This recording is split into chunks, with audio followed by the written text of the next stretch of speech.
Everyone, good morning বলবো না good afternoon বলবো জানি না, অনেকটা বেলা হয়ে গেছে। তো প্রথমেই সবাইকে জানাই শুভ নববর্ষ। নববর্ষের আজকে প্রথম দিন। তো এখন আমরা বেরিয়েছি, যাচ্ছি হচ্ছে মন্দিরে।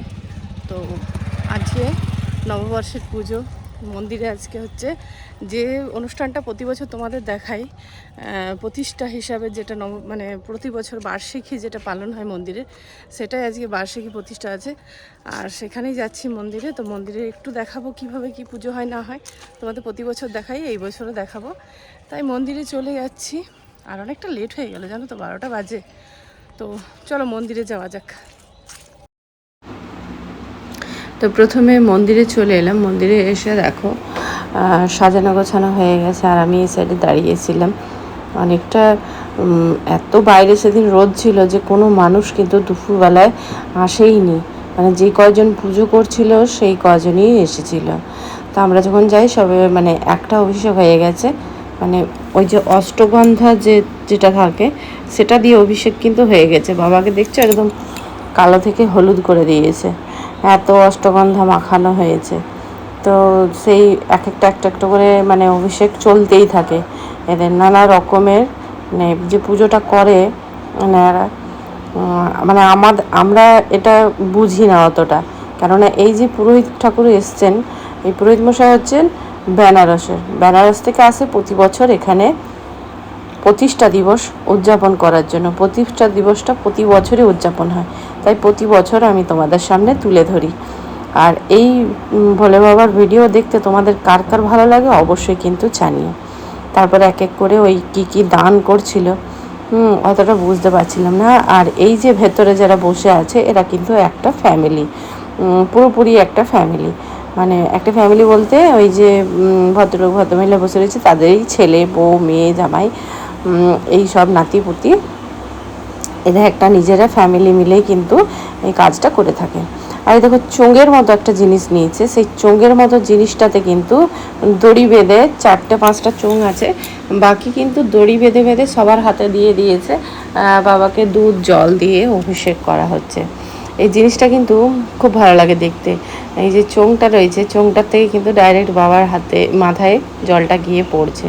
মানে এত সুন্দর সিস্টেমটা, এটা কিন্তু অটোমেটিক কিন্তু পড়ে। আর ওই একজনা ঢালতে থাকে সমানে চোঙের মধ্যে, মানে বালতিতে করে দুধ আর জল রেডি করা থাকে, একজনা ঢালতে থাকে। আর ওই সুতো যে বেঁধে দেয়, সুতো কিন্তু সবাই ধরে থাকে, তার মানে সবার অভিষেক হয়ে যাচ্ছে। তো খুব সুন্দর একটা মানে এদের পুজোর নিয়ম, খুব ভালো লাগে দেখতে। আমার তো খুবই ভালো লাগে। তোমাদের কার কার ভালো লাগে অবশ্যই কিন্তু কমেন্টে জানাবে। আর বেশিক্ষণ থাকতে পারবো না কারণ প্রচুর রোদ গরম। আর আমি সকাল থেকে সারাদিন কিছু খাইনি মন্দিরে যাওয়ার জন্য। আমিও একটু বসেছিলাম, অভিষেকের সুতোটা একটু হাতে নিয়েছিলাম, একটুখানি বসে এবার আমি বাড়ি চলে যাব। কারণ এত পরিমাণে গরম একদম থাকতে পারছিলাম না, তার জন্য আমাকে বাড়ি চলে যেতেই হবে। আর সেই দিন কি মানে তার 3-4 দিন আগের থেকে প্রচণ্ড পরিমাণে গরম, প্রচণ্ড পরিমাণে। তো এখানে আমিও বসেছিলাম, আর আরও 2-3 জন বসেছিল, যেহেতু মন্দিরের ভেতরে জায়গা নেই তাই। তো চলো এবার বাড়ি যাই। পুজো তো সবে শুরু হয়েছে, এখন বাবার অভিষেক হচ্ছে। তো এখন অনেকটা রোদ বলে বাড়িতে চলে এলাম, আর আমার রান্না বান্নাও হয়নি, তার জন্য এখন যাচ্ছি বাড়ি। তারপর আবার যাব বিকেলবেলায়, হোম হবে, তখন দেখাবো তোমাদের। তা এখন শেষ করছি না ভিডিওটা, এখন আমি বাড়ি যাই, বাড়ি গিয়ে নিজের কাজকর্মগুলো করে নিই। কেন পুজো হোক আর যাই হোক, বাড়ির কাজকর্ম তো শেষ নেই। তো যাই হোক, রোদ দেখতে পাচ্ছ, প্রচুর রোদ। তো চলো আবার বিকেলে তোমাদের সাথে দেখা হচ্ছে।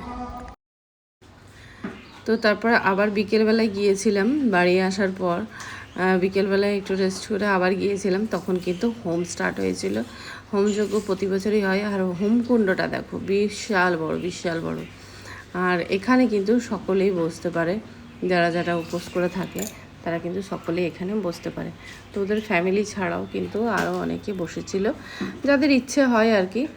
আর আমাদের ইচ্ছে থাকলেও আমরা বসতে পারি না, এই কারণে খাওয়া দাওয়ার পর কিন্তু আমাদের এই যে কোনো পুজোতে আমার অন্তত ইচ্ছে হয় না, সেই কারণে কিন্তু আমরা বসি না। আর এক বছর আমি বসেছিলাম এই হোমে, সেই বছর কিন্তু আমি পুরোপুরি উপোস দিয়েছিলাম। তো পুরোপুরি উপোস দেওয়াটা তো ঠিক না, তো ওই কারণে কিন্তু উপোস দিই না আমি। তো এখন আর যাই না, এখন আর বসি না, এমনি যাই, দেখে সবাই দেখে, কিন্তু আর ইচ্ছে করে না যে খাওয়া দাওয়ার পর কিছু পুজো ঠাকুরের কাজ করি। তারপরে হোম শেষ হওয়ার পর কিন্তু এখানে বাবাকে আবার সুন্দর করে সাজানো হয়েছে।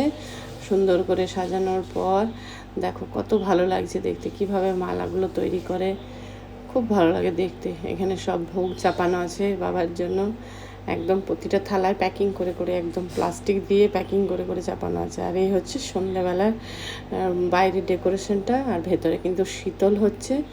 আর সন্ধ্যাবেলায় কিন্তু প্রচুর মানুষের ভিড় হয়েছে। কেমন লাগলো ভিডিওটা অবশ্যই জানিও। আজকের মতো এখানে রাখছি। সবাই খুব ভালো থেকো, সুস্থ থেকো। দেখা হবে নেক্সট কোনো একটা ভিডিওতে বা নেক্সট কোনো একটা ব্লগে, কোথাও হয়তো বাইরে, না হয়তো বাড়িতে, যে কোনো একটা জায়গায় তোমাদের সাথে আবারও দেখা হবে। আর হোমের কুণ্ডটা আরেকবার তোমাদের দেখিয়ে দিলাম। তো চলো আজকের মতো তাহলে রাখা যাক।